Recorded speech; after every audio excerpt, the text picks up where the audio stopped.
আপনার মতে পশ্চিমবঙ্গের সবথেকে গুরুত্বপূর্ণ সমস্যা কি? এটা হচ্ছে সবথেকে বড় প্রশ্ন। আমি একটুখানি দেখাবো, আমি লেসনকে বলবো, চিত্র সাংবাদিককে, যে সমস্যাগুলোকে সামগ্রিকভাবে কি কি জোনে ভাগ করা হয়েছে বা কি কি ভাগে ভাগ করা হয়েছে। প্রথমটা হচ্ছে, এটা সম্ভবত যেটা বলা হচ্ছে এআই এর মাধ্যমে ট্রান্সলেট করা হয়েছে, এটা বেকারত্ব, অর্থাৎ কত মানুষ চাকরি পেয়েছেন, কত মানুষ চাকরি পাননি, কত মানুষ বেরোজগার, এটা প্রথমটা, সেটাই যেটা বলা হচ্ছে যে বেকার অর্থাৎ বেকারত্ব 33.8%, আইন ও আদেশ নারী নিরাপত্তা 19.1, দাম বৃদ্ধি মূল্য বৃদ্ধি 6.3%, দুর্নীতি 18.3%, উন্নয়ন 10.2%, সাম্প্রদায়িক পোলারাইজেশন 3%, এসআইআর ভোট চুরি 2.4%, বাংলা অস্মিতা 1.5%, অন্যান্য সমস্যা যেগুলো অনেকে বলছেন সেটা 5.4%। আমি কৌশিকের কাছে যাব। কৌশিক, সব থেকে গুরুত্বপূর্ণ হচ্ছে, যেটা গুরুত্বপূর্ণ সমস্যা সেটা হচ্ছে এই বেকারত্ব, কর্মসংস্থান। এই যে বেকারত্ব যে 33.8% বলা হচ্ছে যে মূল সমস্যা, এটা কিন্তু নজিরবিহীন, সত্যি মূল সমস্যাই বটে। কারণ তুমি জানো, গতকালও হাওড়াতে একটা চটকল বন্ধ হয়েছে, 4000 শ্রমিক তারা অন্নসংস্থানহীন হয়েছেন। দীর্ঘদিন ধরে চটকলটা চলছিল, হাওড়ার সেই উলুবেড়িয়া সংলগ্ন এলাকার চটকল বন্ধ হওয়াতে 4000-এর উপরে মানুষ কিন্তু রুজি হারালেন। শুধু তাই নয়, ব্যারাকপুর জোনেও বেশ কিছু চটকল বন্ধ হয়েছে। অর্থাৎ আমি কেন এই কথাগুলো বলছি, তার মূল কারণ হচ্ছে বেকারত্বের সমস্যা বেড়েছে, কারণ শিল্পায়ন নেই, কর্মসংস্থান নেই। এটা আমি আগেও বলেছি, আবারও বলছি, বিষয়টা হচ্ছে, দেখো, বামফ্রন্ট সরকার তারা সেক্টর 5 করেছিলেন, তারা নিউ টাউন রাজারহাট করেছিলেন, তারা ব্রক্টেশ্বর তাপবিদ্যুৎ কেন্দ্র করেছিলেন, এরকম একগুচ্ছ কারখানা করেছিলেন, যদি তাদের সময়টা অনেক বেশি ছিল, 34 বছর।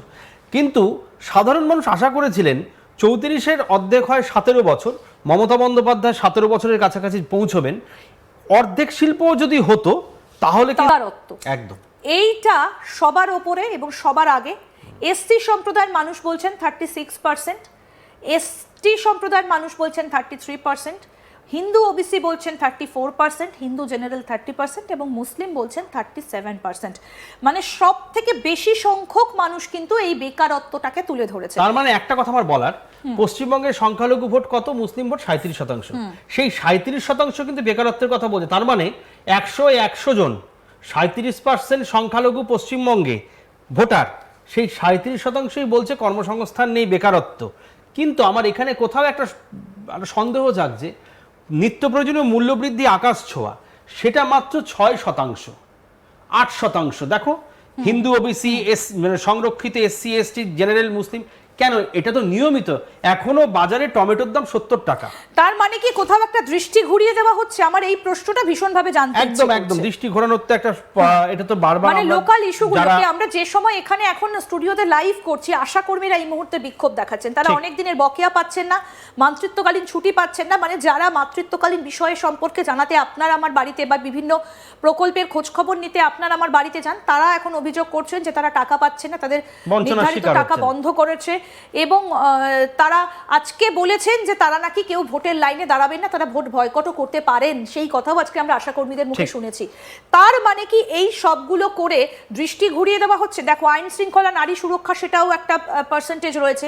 দুর্নীতি, আমরা অতি সম্প্রতি যে ঘটনাগুলো 2021-এর পর থেকে দেখলাম, কৌশিক, আমরা যদি একটু পরপর আসি, রেশন কেলেঙ্কারি আমরা দেখলাম, তারপরে শিক্ষা ব্যবস্থা নিয়ে শিক্ষা দুর্নীতি আমরা দেখলাম, তারপরে আমরা গত 2 সপ্তাহ আগেই আমরা দেখেছি যে কয়লা কাণ্ড নিয়ে আমরা দেখলাম যে আইপ্যাকের অফিসে সেখানে একাধিক দুর্নীতির অভিযোগ তুললেন ইডির আধিকারিকরা, এবং তারা সেটা নিয়ে আমরা দেখেছি যে সুপ্রিম কোর্টে এখনো মামলা ঝুড়ে রয়েছে।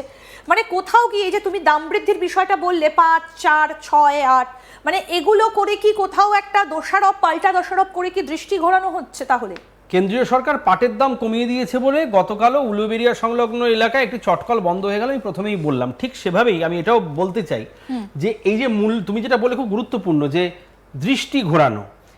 একটা গ্যাসের সিলিন্ডারের দাম কত ছিল 2009 সালে, আর আজকে কত হয়েছে, অনুপাতে কিন্তু 3 গুণ 4 গুণ বেড়ে গেছে। মানুষ আন্দোলন করতে পারছে না, কারণ তাকে এসআইআর দিয়ে ভুলিয়ে রাখা হচ্ছে বলে শাসক দল অভিযোগ করছে। এটা আমাদের কথা নয়, এ রাজ্যের শাসক দল অভিযোগ করছে যে মানুষের যে সমস্যা সেটা থেকে তাকে ভুলিয়ে রাখার জন্য কি করা হচ্ছে, এসআইআর বিশেষ ভাবে নির্বাচন তালিকাকে খুঁটিয়ে দেখার যে কাজ, সেটাতে মানুষকে আটকে রাখা হচ্ছে। ঠিক এখানেও তাই, কিন্তু বেকারত্ব কথা 37% মানুষ বলছেন, পাশাপাশি তারা মাত্র 6% দাম মূল্যবৃদ্ধির কথা বলছেন। এটা হতে পারে না, কারণ মূল্যবৃদ্ধির ছ্যাঁকা প্রচণ্ডভাবে বাজারে গেলে প্রত্যেকটা সাধারণ মানুষের লাগছে। অর্থাৎ এর থেকে বলা যায় টাস্ক ফোর্স গঠন করা হয়েছিল এই রাজ্য সরকারের পক্ষ থেকে। আমরা দেখেছি মুখ্যমন্ত্রী নিজে গেছিলেন বিভিন্ন বাজারে, এমনকি প্রত্যেকবার শীতের শেষে হয়, এবারে তো আমরা দেখতে পাচ্ছি না। এবারে আমরা টাস্ক ফোর্স এই কারণেই দেখতে পাচ্ছি না, দুটো টাস্ক ফোর্স তৈরি করা হয়েছে, কিছুটা হলেও নিয়ন্ত্রণ করা হয়েছে বলে রাজ্য সরকার দাবি করছে। গত সপ্তাহে রাজ্যের স্বরাষ্ট্র সচিবের নেতৃত্বে কিন্তু যাতে মূল্য মাত্রা মানুষের হাতের মধ্যে থাকে তার জন্য বৈঠক করা হয়েছে। এক কথায় বলতে গেলে টাস্ক ফোর্স গঠন করা না হলেও নবান্ন থেকে কিন্তু নজরদারি জারি রাখা হয়েছে। একদম।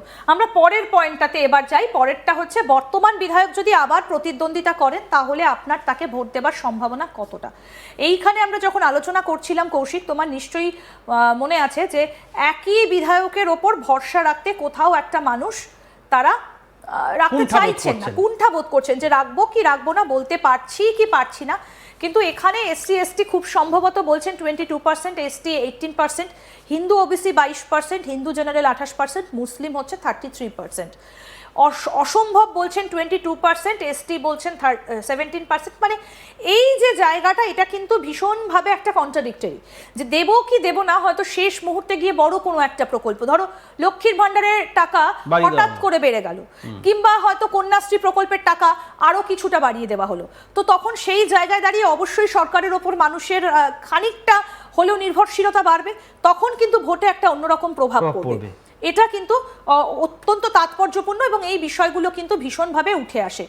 এবারে আপনাদেরকে আমরা দেখাবো যে কিভাবে এই সমীক্ষাটা চালানো হয়েছিল এবং কিভাবে ভোট ভাইবস এই তথ্যগুলো বিশ্লেষণ করেছে। এবারে আপনাদেরকে সেই বিষয়টা একটু জানাই এবং একই কথা আবারও বলবো যে এআই এর মাধ্যমে আমরা এটাকে ট্রান্সলেট করেছি, বানান কিছু ভুল থাকতে পারে, ভুল ত্রুটি মার্জনীয়।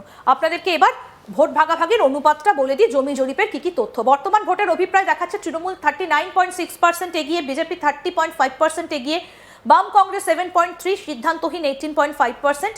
এইরকম ফলাফলে নির্ধারণে উল্লেখযোগ্য অনিশ্চিত ভোট প্রায় 5 জন ভোটারের মধ্যে একজন গুরুত্বপূর্ণ ভূমিকা পালন করতে পারেন। মুসলিমদের মধ্যে 23%, হিন্দু সাধারণ শ্রেণী 20% এবং উপজাতিদের মধ্যে 19% সিদ্ধান্তহীনতার হার বেশি। মুসলিমদের মধ্যে তৃণমূল কংগ্রেস, হিন্দু সাধারণ শ্রেণী যে এগিয়ে, যেখানে তপশিলি জাতি, তপশিলি উপজাতি এবং অন্যান্য অনগ্রসরদের মধ্যে বিজেপি এগিয়ে, যেগুলো আমরা এতক্ষণ ধরে বিশ্লেষণ করলাম। তরুণদের মধ্যে বিজেপি 7% এগিয়ে, 18 থেকে 24 বছর বয়স বৃদ্ধির সঙ্গে সঙ্গে তৃণমূল কংগ্রেস